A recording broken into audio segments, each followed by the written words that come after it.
I'm General Mark Milley, former chairman of the Joint Chiefs of Staff, the highest-ranking military officer in the United States Armed Forces. For 44 years, I've served this nation through conflicts most Americans will never know existed, but nothing in my career prepared me for what I witnessed at exactly 3:03 a.m. Baltic time, 4 simultaneous explosions tearing through the Nord Stream pipelines, 260 feet beneath the Baltic Sea. What the world doesn't know is that I gave the final authorization code just 72 hours earlier. The morning of September 26, 2022, changed the geopolitical landscape forever. But the operation that destroyed those pipelines began 18 months earlier, in a classified briefing room where the fate of European energy independence hung in the balance. What I'm about to reveal has been buried under layers of national security, classifications, diplomatic denials, and carefully orchestrated misdirection. Tonight, that ends. The genesis of Operation Baltic Thunder, the classified code name for the Nord Stream mission, started with a single intelligence report that landed on my desk in March 2021. Russian energy giant Gazprom wasn't just supplying natural gas to Europe. They were constructing the world's most sophisticated economic weapon. Putin's strategy was elegant in its simplicity. Make Europe so dependent on Russian energy that any sanctions against Moscow would trigger economic collapse across the continent. By late 2021, our intelligence community had mapped out what we called the energy stranglehold scenario. Within 5 years, Russia would control 70% of Europe's natural gas supply through Nord Stream 1 and the soon-to-be-completed Nord Stream 2. Germany alone would be importing 55 billion cubic meters annually. The numbers were staggering, but more importantly, they represented Putin's ultimate leverage over NATO. The first warning came from our sources inside the Kremlin in December 2021. Putin wasn't just planning to invade Ukraine, he was counting on European energy dependence to prevent meaningful Western intervention. The Nord Stream pipelines weren't just infrastructure, they were Putin's insurance policy against effective sanctions. As long as Europe needed Russian gas, Putin believed he could wage war with impunity. That's when President Biden called me into the Oval Office on January 15, 2022. The conversation lasted exactly 23 minutes, but those 23 minutes would reshape the global energy market forever. "General," the president said, leaning back in his chair, "what would it take to remove Putin's energy weapon from the equation?" I knew he wasn't asking about diplomacy or sanctions. He was asking about capabilities. The initial planning phase lasted 6 weeks. Our joint task force included Navy SEALs from DEVGRU, CIA maritime specialists, and a handful of NATO allies who could never be officially acknowledged. The challenge wasn't just destroying the pipelines. Any sufficiently motivated terrorist group could accomplish that. The challenge was creating a scenario where Putin couldn't retaliate without exposing his own vulnerability, and where European allies could maintain plausible deniability. The technical specifications were mind-boggling. Nord Stream 1 consisted of 2 parallel pipelines, each 1,224 kilometers long, running from Vyborg, Russia, to Greifswald, Germany. Nord Stream 2 added another twin pipeline system with identical specifications. The pipes lay 260 feet beneath the Baltic Sea's surface, encased in concrete and steel, designed to withstand everything from ship anchors to underwater earthquakes. Destroying them would require precision explosives placed at exactly the right points to ensure complete system failure, without creating an environmental catastrophe. Our first breakthrough came from an unexpected source, a Russian energy engineer named Dmitry Volkov, who had worked on Nord Stream's construction and was now feeding information to German intelligence. Volkov provided us with detailed schematics showing the pipeline's most vulnerable points, locations, where the concrete casing was thinnest, and where concentrated explosions would cause maximum damage with minimal collateral impact on marine ecosystems. The operational planning required months of preparation. We couldn't use traditional submarine deployment because Russian underwater surveillance in the Baltic was too sophisticated. Instead, we developed what became known as the commercial covert protocol. Our operatives would pose as marine researchers conducting environmental impact studies for offshore wind farms, a perfect cover story that explained their presence, their underwater equipment, and their need to access the exact coordinates. Where the pipelines were most vulnerable, the team leader was Commander Sarah Chen, a Navy SEAL with dual expertise in underwater demolitions and marine biology. Her cover identity is Dr. Sarah Chen, marine environmental specialist from Woods Hole Oceanographic Institution, was so thorough that she actually published 2 peer-reviewed papers on Baltic Sea ecosystem protection during the mission planning phase. The irony wasn't lost on any of us. By June 2022, our surveillance network had identified the optimal target zones. The pipelines crossed Swedish territorial waters at 4 specific points, where the ocean floor provided natural concealment for explosive placement. Swedish intelligence, operating under the need-to-know doctrine, provided logistical support without being informed of the mission's ultimate objective. They believed they were supporting a joint NATO underwater surveillance operation. The explosives themselves were specially designed for the mission. Traditional military ordnance would have created distinctive blast patterns that forensic investigators could trace back to American military suppliers. Instead, our technical team developed charges using commercially available components, industrial explosives used in underwater construction, timers purchased through shell corporations, and waterproof casings manufactured in 6 different countries to prevent supply chain tracking. August 2022 marked the beginning of Phase 1, reconnaissance and positioning. Over 6 weeks, Chen's team conducted 23 research dives in the target area, mapping ocean floor conditions, testing communication equipment, and establishing underwater supply caches. Each dive was meticulously documented as legitimate marine research, complete with water sample analysis and ecosystem monitoring reports that were actually submitted to European environmental agencies. The psychological pressure during this phase was intense. Every team member understood that discovery would trigger a diplomatic crisis that could escalate to armed conflict. One false move, one piece of equipment left behind, one communication intercept, and World War III could begin in the Baltic Sea. Yet the team performed flawlessly, maintaining their cover identities, even under close surveillance by Russian intelligence vessels that regularly patrolled the area. Phase 2 began on September 15, 2022. The actual explosive placement required 48 hours of underwater operations, conducted during a narrow weather window when Baltic Sea conditions were optimal for deep water work. Chen's team worked in absolute darkness, using only passive sonar and touch navigation to locate the pipeline junction points. Each explosive package was precisely positioned and armed with synchronized timers that would ensure simultaneous detonation across all 4 target points. The complexity of the timing mechanism alone represented a masterpiece of military engineering.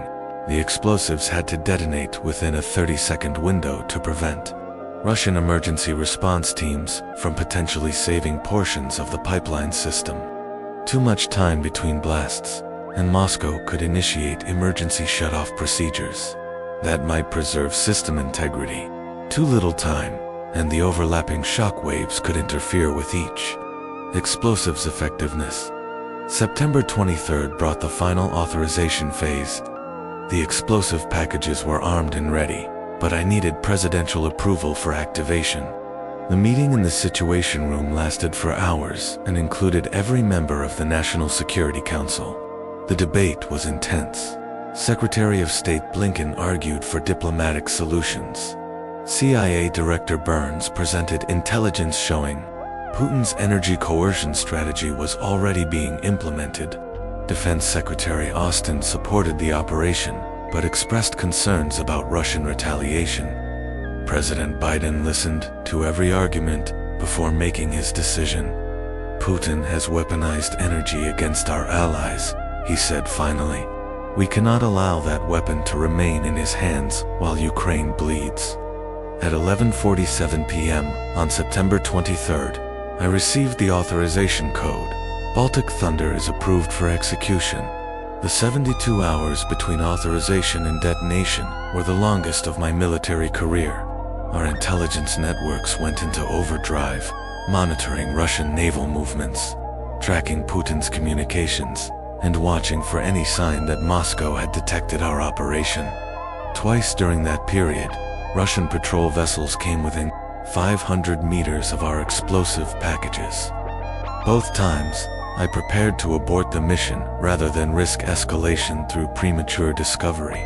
At 3:03 a.m. Baltic time on September 26, 2022, I watched the operation unfold through encrypted satellite feeds from the Pentagon's Strategic Command Center. The explosions appeared as brief flashes of light on thermal imaging, followed by massive bubbles of natural gas erupting to the surface. In less than 2 minutes, Putin's energy stranglehold over Europe was broken forever. The immediate aftermath was carefully orchestrated chaos. European seismologists detected the explosions within minutes, reporting them as unusual seismic events in the Baltic Sea.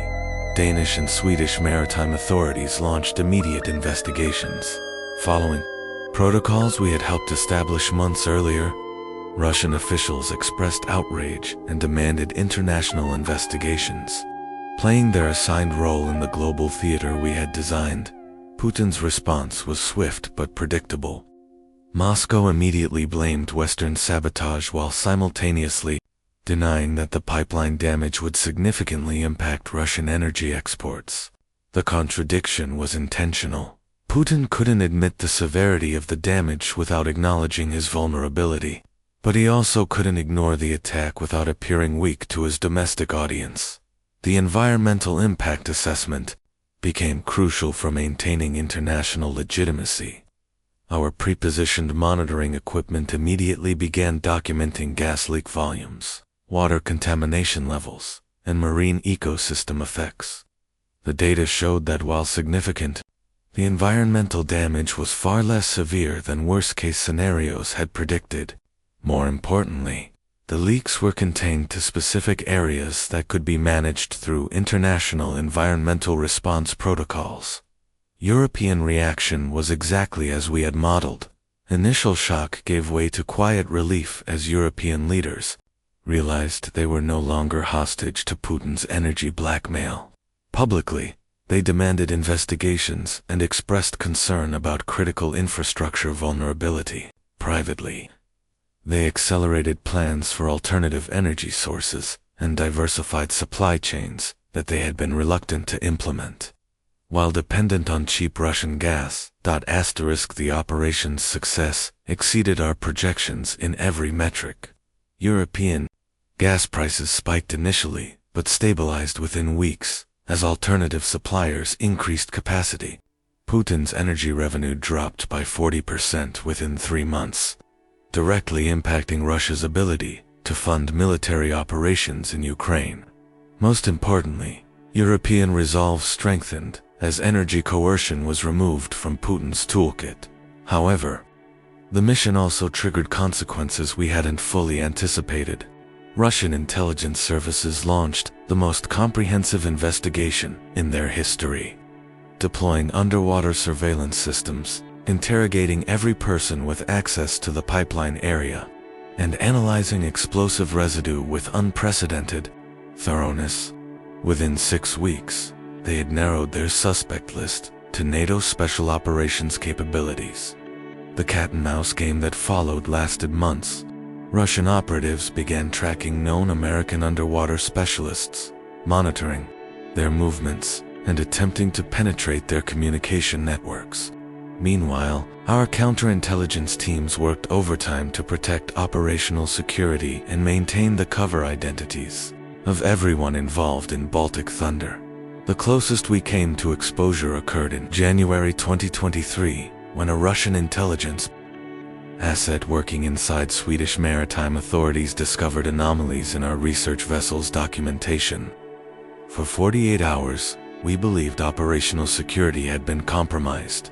Emergency protocols were activated, cover identities were burned, and Chen's team was extracted from Europe through a complex series of diplomatic and military channels. Ultimately, Russian intelligence never obtained definitive proof of American involvement. They had suspicions, circumstantial evidence, and logical deductions, but they lacked the smoking gun that would justify direct retaliation against the United States. This ambiguity was intentional. We had designed the operation to exist in a gray zone where everyone knew what had happened, but no one could prove it beyond reasonable doubt. The geopolitical consequences continued to unfold 18 months later. Putin's invasion of Ukraine proceeded as planned, but without energy leverage over Europe, Russian strategy fundamentally changed. NATO unity strengthened as member nations were no longer divided between those dependent on Russian energy and those advocating for tougher sanctions. European energy independence accelerated by decades, fundamentally altering the global energy market. Yet, questions remain that keep me awake at night. Did we prevent a larger conflict by removing Putin's energy weapon? Or did we escalate tensions by demonstrating American willingness to attack civilian infrastructure? Was the destruction of Nord Stream a necessary military action, or an act of economic warfare that crossed international law boundaries? History will judge these decisions, but I made them with the information available and the conviction that European freedom was worth the risk. The men and women who executed Operation Baltic Thunder will never receive public recognition for their service. Their names will remain classified, their achievements unacknowledged, their sacrifice invisible to the American people they protected. Commander Chen returned to naval duties without fanfare. The technical specialists who designed our explosive systems went back to their laboratories. The intelligence analysts who mapped Russian vulnerabilities continued their quiet work in windowless offices. This is the burden of those who serve in the shadows to make the hard choices, take the necessary risks, and accept that history may never fully understand the decisions that preserved freedom and democracy. The destruction of Nord Stream was not an act of aggression, it was an act of liberation. It freed Europe from Putin's energy stranglehold and demonstrated that authoritarian coercion has limits.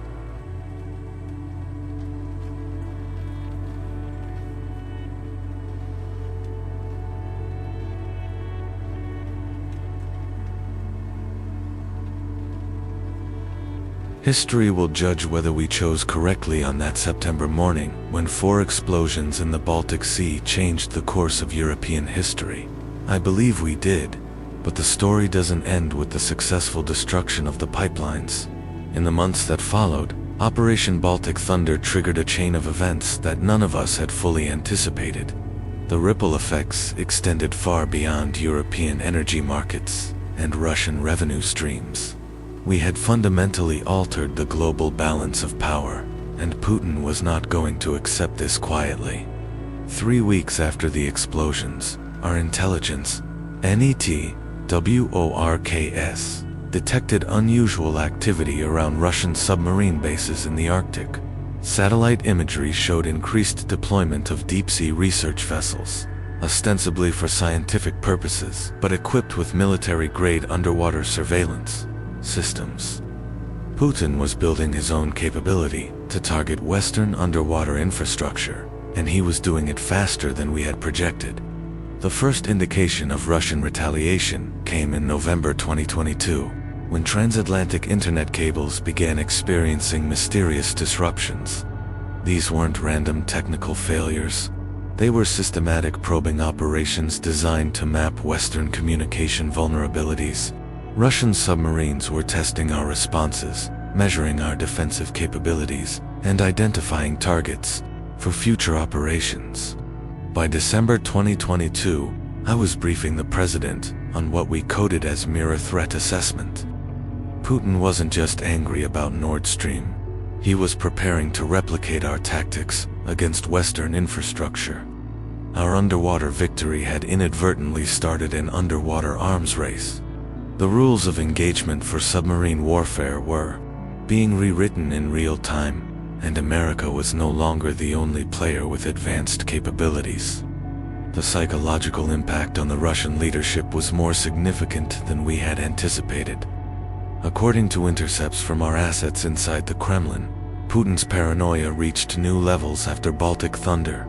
He began viewing every technical malfunction, every infrastructure failure, every unexpected system disruption as potential American sabotage. This paranoia actually worked in our favor, forcing Russian resources into defensive postures and internal security investigations that diverted attention from offensive operations. However, Putin's response also included elements we hadn't prepared for. Russian intelligence services began targeting the families of known American underwater specialists, not for assassination or kidnapping, but for surveillance and psychological pressure.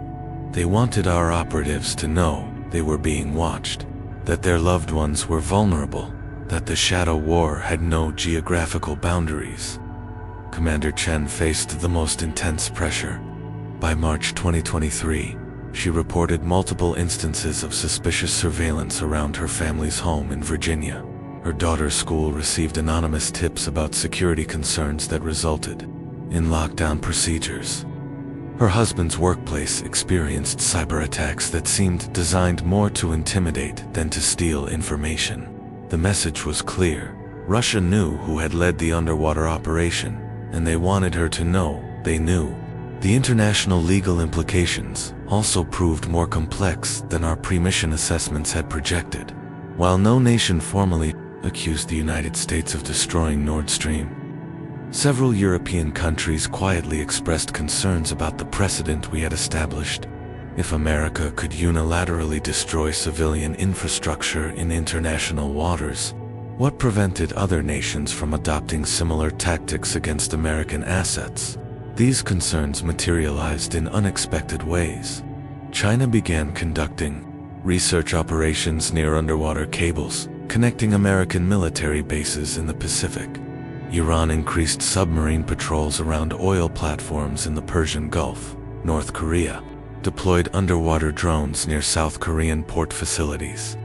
The Baltic Thunder precedent was being studied, analyzed, and potentially replicated by every nation with underwater capabilities. The environmental consequences also required ongoing management that extended far beyond our initial projections. While the immediate gas leaks were contained within acceptable parameters, the long-term ecosystem impact proved more complex. Marine biologists detected changes in migration patterns for several fish species, and Danish environmental authorities documented alterations in seabed geology that could affect future offshore construction projects. More significantly, the destroyed pipelines became an underwater hazard for commercial shipping. The broken pipes created irregular seabed formations that posed navigation risks, particularly for vessels with deep drafts. International maritime authorities required new survey operations and updated nautical charts, creating a permanent reminder of Operation Baltic Thunder that would exist for decades. The economic ramifications exceeded even our most optimistic projections. European energy independence accelerated beyond all expectations as governments and private companies scrambled to eliminate any remaining dependence on Russian energy. The Baltic Thunder effect, as economists began calling it, triggered the largest infrastructure investment program in European history since the Marshall Plan. Germany alone committed over 200 billion euros to renewable energy projects and alternative gas import facilities. The Netherlands accelerated offshore wind development by 15 years. Norway became Europe's primary energy supplier almost overnight, fundamentally altering its geopolitical position within NATO and the European Union.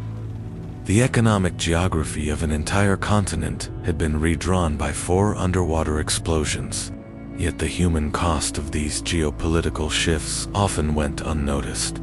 Russian energy workers lost their jobs as export revenues collapsed. European consumers faced higher energy prices during the transition period.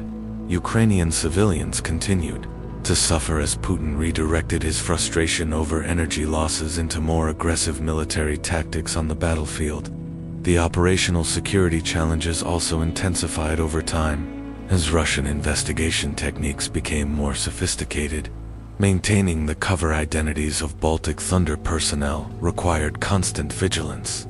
3 operatives were eventually relocated under new identities when Russian intelligence came too close to penetrating their backgrounds.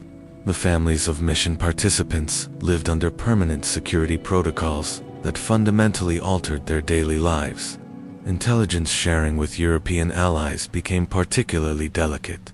Several NATO partners suspected American involvement, but couldn't officially acknowledge these suspicions without compromising their own political positions. This created a complex diplomatic dance where everyone understood the truth, but no one could speak it openly. Alliance relationships were simultaneously strengthened by the operation's success and strained by its secrecy. The technological innovations developed for Baltic Thunder also had unexpected applications. The underwater communication systems designed for the mission proved valuable for legitimate marine research. The explosive placement techniques were adapted for controlled demolition projects and civilian construction. The environmental monitoring protocols became industry standards for offshore energy development. By the first anniversary of the explosions, it became clear that Operation Baltic Thunder had achieved something unprecedented in modern warfare, a strategic victory with minimal kinetic conflict. We had eliminated a major threat to European security without firing a shot at Russian forces, without casualties on either side, and without triggering the escalation spiral that traditional military confrontation would have created. However, the operation also demonstrated the limitations of covert action in an interconnected world. Every success created new vulnerabilities. Every tactical victory generated strategic complications. The same underwater capabilities that enabled Baltic Thunder also made American infrastructure vulnerable to similar attacks. As I reflect on the long-term consequences, 18 months later, I'm struck by the complexity of modern conflict. The destruction of Nord Stream was simultaneously an act of liberation and an act of escalation, a defensive measure and an offensive operation, a success and a provocation. These contradictions reflect the ambiguous nature of 21st century warfare, where traditional categories of conflict no longer apply. The young officers and enlisted personnel who will inherit responsibility for American security in the coming decades face challenges that my generation could never have imagined. They must navigate a world where civilian infrastructure is military targets, where underwater cables are strategic assets, where environmental protection and national security intersect in unprecedented ways. The Baltic Sea floor still bears the scars of our decision that September morning. The broken pipelines serve as monuments to American resolve and warnings about the consequences of authoritarian overreach. They remind us that freedom sometimes requires actions that exist in the shadows, decisions that cannot be celebrated publicly, and sacrifices that will never be fully acknowledged. Operation Baltic Thunder succeeded because America was willing to act when action was necessary, to take risks when risks were justified, and to accept responsibility when responsibility was required. As threats evolve and new challenges emerge, that willingness to act decisively in defense of democratic values remains our greatest strategic advantage.